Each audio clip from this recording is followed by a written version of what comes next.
Bismillahirrahmanirrahim. Assalamualaikum warahmatullahi wabarakatuh.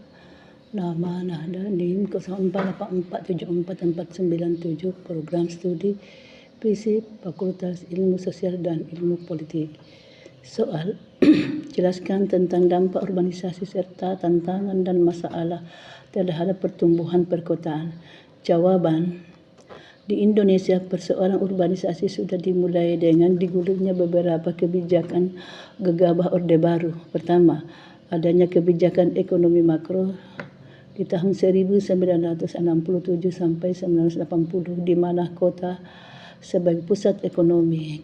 Kedua, kombinasi antara kebijakan substitusi impor dan investasi asing di sektor perpabrikan yang justru memicu polarisasi pembangunan terpusat pada metropolitan Jakarta.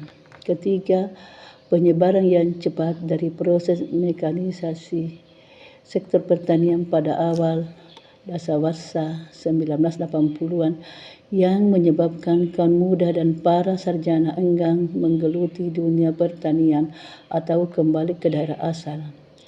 Arus urbanisasi yang tidak terkendali ini dianggap merusak strategi rencana pembangunan kota dan menghisap fasilitas perkotaan di luar kemampuan pengendalian pemerintah kota. Beberapa akibat negatif tersebut akan meningkat pada masalah kriminalitas yang bertambah dan turunnya tingkat kesejahteraan. Dampak positif lainnya yang muncul adalah terjadinya over-urbanisasi, yaitu di mana presentase penduduk kota yang sangat besar yang tidak sesuai dengan perkembangan ekonomi negara. Selain itu, juga dapat terjadi under-ruralisasi, yaitu jumlah penduduk di pedesaan terlalu kecil bagi tingkat dan cara produksi yang ada. Pada saat kota mendominasi fungsi sosial, ekonomi, pendidikan, dan hierarki urban, hal ini menimbulkan terjadinya pengangguran dan underemployment.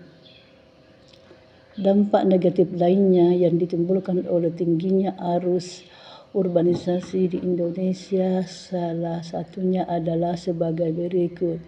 1. Semakin minimnya lahan kosong di daerah perkotaan. Pertambahan penduduk kota begitu pesat sudah sulit diikuti kemampuan daya dukung kotanya. Kedua, menambah polusi di daerah perkotaan. Masyarakat yang melakukan urbanisasi baik dengan tujuan mencari pekerjaan maupun untuk memperoleh pendidikan umumnya memiliki kendaraan. Ketiga, penyebab bencana alam. Para urban yang tidak memiliki pekerjaan dan tempat tinggal biasanya menggunakan lahan kosong di pusat kota maupun di daerah pinggiran, daerah aliran sungai untuk mendirikan bangunan liar untuk pemukiman maupun lahan berdagang. Padahal ini tentunya akan membuat lingkungan tersebut yang seharusnya bermanfaat untuk menyerap air hujan justru menjadi penyebab terjadinya banjir. Daerah aliran sungai sudah tidak bisa menampung air hujan lagi. Keempat, pencemaran yang bersifat sosial dan ekonomi. Kepergian penduduk desa ke kota untuk mengadu nasib tidaklah menjadi masalah apabila masyarakat mempunyai keterampilan tertentu yang dibutuhkan di kota.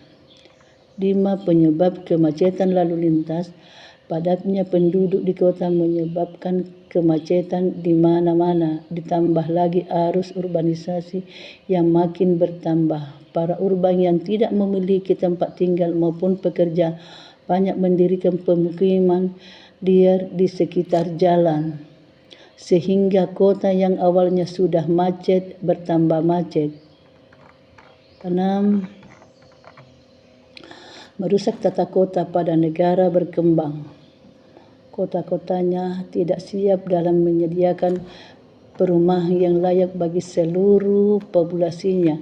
Apalagi para migran tersebut kebanyakan adalah kaum miskin yang tidak mampu untuk membangun atau membeli perumahan yang tidak layak bagi mereka sendiri. Akibatnya timbul perkampungan kumuh dan liar di tanah pemerintah. Terima kasih. Assalamualaikum warahmatullahi wabarakatuh.